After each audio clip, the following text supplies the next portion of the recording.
Let's get to the surah, the final surah of the series, Surah An-Nas. And the first thing we'll talk about is its fundamental relationship between the surah itself and the surah that came before it.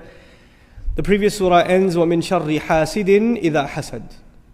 Last thing Allah says in Surah Al-Falaq, from the evil, from the harm of the one who is jealous, who has hasad, when he acts out in accordance with his hasad. Now you tell me, of all the creations of Allah, which creation is the most jealous?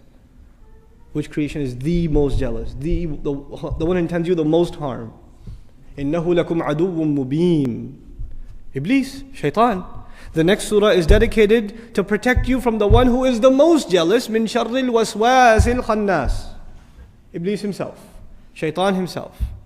So there's a logical progression. We asked in the end, from the protection from the harm of the one who has jealousy, and we get to the one who is the source of all of that jealousy. Even between human beings, when someone has jealousy, who inspires that jealousy in them? Who comes and puts waswasa in them to have that jealousy to begin with? So we identified the outwardly of the problem in Surah Al-Falaq, but the inwardly source, the ultimate source of that jealousy, Iblis himself, who comes and puts waswasa and says, why is that guy coming up? You need to do something about it. You need to say something. You need to plot something. That's been identified in Surah An-Nas. That's the first thing that connects these two surahs.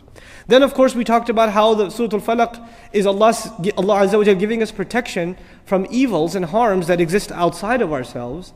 But Surah An-Nas, evils that make their way inside of ourselves, our own nafs, nas themselves, the whispers of people that enter into our hearts, shaitan who is revolving in the chests of the people, inside of the people, fi sudurin nas. So evils on the outside are guarded against in Surah Al-Falaq, and evils on the inside in Surah An-Nas. Another way of looking at it also is, the evils mentioned in Surah Al-Falaq are out of your control. Somebody blowing over knots, casting spells over you, trying to harm you because of jealousy. These are things outside of your control. So you're asking Allah's protection from them. But if you look at Surah An-Nas, the things that Allah is talking about, people whispering and giving you suggestions and, putting waswasa in you, whether or not you act on that waswasa, well, you will not be able to blame the one who whispered it to you. In other words, the liability in the previous surah is on the criminals who are engaged in the act of jealousy, engaged in the act of sorcery, engaged in the harm that they're trying to afflict on you in the darkness of the night. But in this surah, the responsibility will fall on who? Yourself. If you fall trapped to this waswasa, you will not be able to go to shaitan and say, it was your fault. You got me into this. It was your waswasa that made me go to this thing and do that thing or do the other thing, because on the day of judgment he's going to say, La talumuni. Don't you blame me. No, blame yourself. I just sent the email. You're the one who clicked it. I just made the call. You're the one who picked it up. I just sent you the address. You're the one who drove there. I just gave you the invitation. That's all. The one acting on it was you, and in the end, you are the one that is responsible.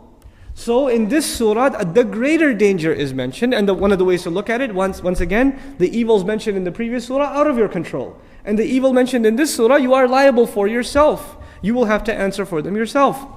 And yet another way that it's been described by ulama, the relationship between these two, the previous harms what is outwardly, meaning harms your dunya. The hasad can harm someone can harm you with their hasad in your dunya. Magic can harm someone psychologically and things like that. These are things that affect your dunya. But the waswasa of shaitan harms what? Your deen, your akhirah, your iman. So now we have to compare dunya and deen, which is more precious, which has to be guarded more. You see, it's a very clear thing that our deen has to be guarded far more than our dunya. So we asked Allah's protection a lot more in Surah An-Nas.